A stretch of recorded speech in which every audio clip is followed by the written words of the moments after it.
육신에 속한 그리스도인입니까? 고린도전서 3장 3절.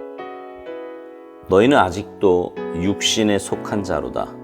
너희 가운데 시기와 분쟁이 있으니 어찌 육신에 속하여 사람을 따라 행함이 아니리요. 자연인은 육신에 대해 아는 바가 없습니다. 거듭날 때 우리에게 임하신 성령께서는 우리 육체의 소욕을 대항하시고 육체의 소욕은 성령을 대항합니다. 바로 성령을 대항하는 이 세력이 육신입니다. 성령을 따라 행하라. 그리하면 육체의 욕심을 이루지 아니하리라. 갈라디아서 5장 16절. 우리가 성령을 따라 행하면 이 육신이 사라집니다. 당신은 사나우며 사소한 일들에 쉽게 분노합니까? 그리스도인이라면 절대 그렇지 않습니다. 그러나 바울은 이러한 증상을 그들 속에 육신과 연결시킵니다. 성경 안에 당신을 짜증나게 만드는 진리가 있습니까? 그렇다면 이는 당신이 지금 육에 속한 상태임을 증거합니다.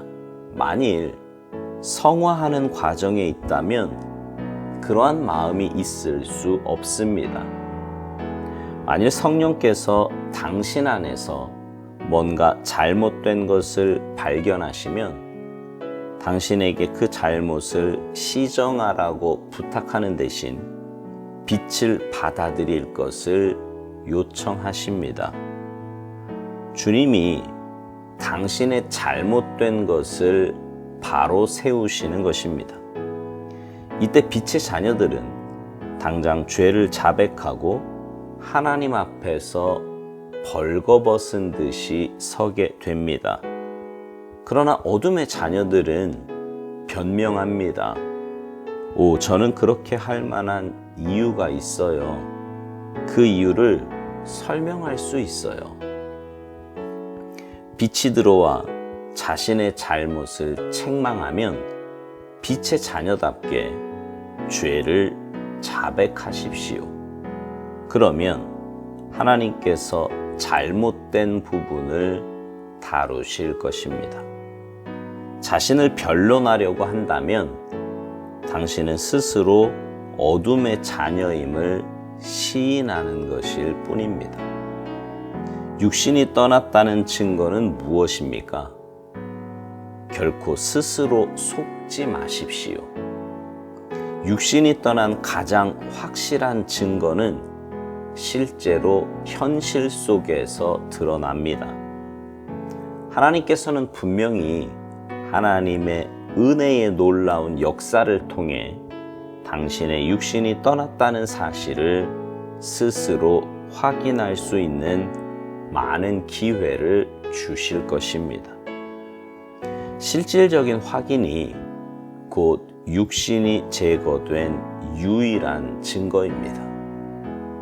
이 일이 전에 발생했다면 분명 내 안에 짜증과 분노가 있었을 텐데 당신은 내면에서 하나님께서 하신 일을 보면 놀라게 될 것입니다.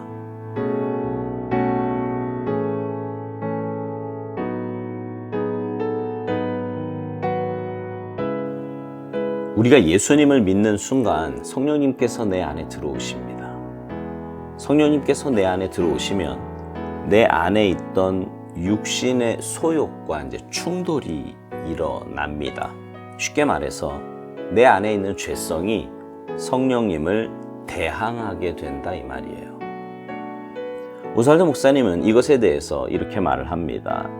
자연인은 육신에 대해 아는 바가 없다는 거예요. 그렇죠. 예수님을 믿기 전에는 내가 자연인인지, 내가 그런 죄성이 있는지, 내가 어떤 상태인지도 알 수가 없습니다. 전혀 몰라요. 그런데 성령님이 내 안에 들어오시면 성령을 대항하는 세력이 있음을 알게 되는데 그것이 바로 육신이라는 겁니다. 그리고 우리가 성령을 따라 행하면 이 육신은 사라진다는 거지요. 그러면서 그 예로 분에 대해서, 화내는 거 있잖아요. 그 분에 대해서 말을 하는데, 그리스도인이라면 사나우며 사소한 일에 쉽게 분노하지 않는다는 것입니다. 여러분 그러세요? 죄성을 가진 우리 모두는 마음의 분노를 가지고 살지요. 누구도 예외 없이 상황과 여건이 만들어지면 어김없이 그 분노가 밖으로 표출이 됩니다. 정도의 차이는 있다고 해도 분노를 표출하지 않는 사람은 없어요.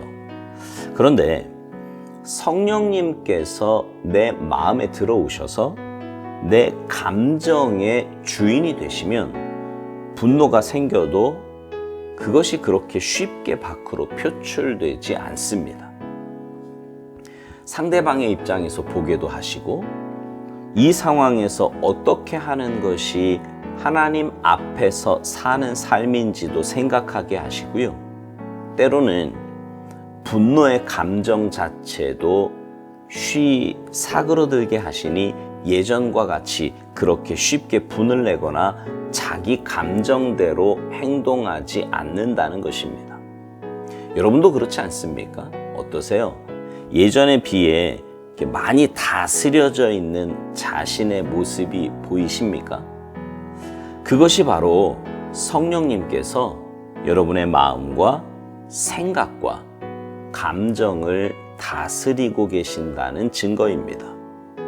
근데 아직도 여전히 동일한 상황과 여건만 되면 분이 나고, 또 그것을 다스리지 못해서 쉽게 밖으로 표출이 된다면 여러분 안에 계신 성령님께서 정말 여러분 삶의 주인이신지 점검해 봐야 합니다. 오스왈드 목사님이 또 이런 말을 합니다. 성경 안에 당신을 짜증나게 만드는 진리가 있다면 이는 당신이 지금 육에 속한 상태임을 증거하는 거라고요. 만일 성화의 과정에 있다면 그러한 마음이 있을 수 없다는 것입니다.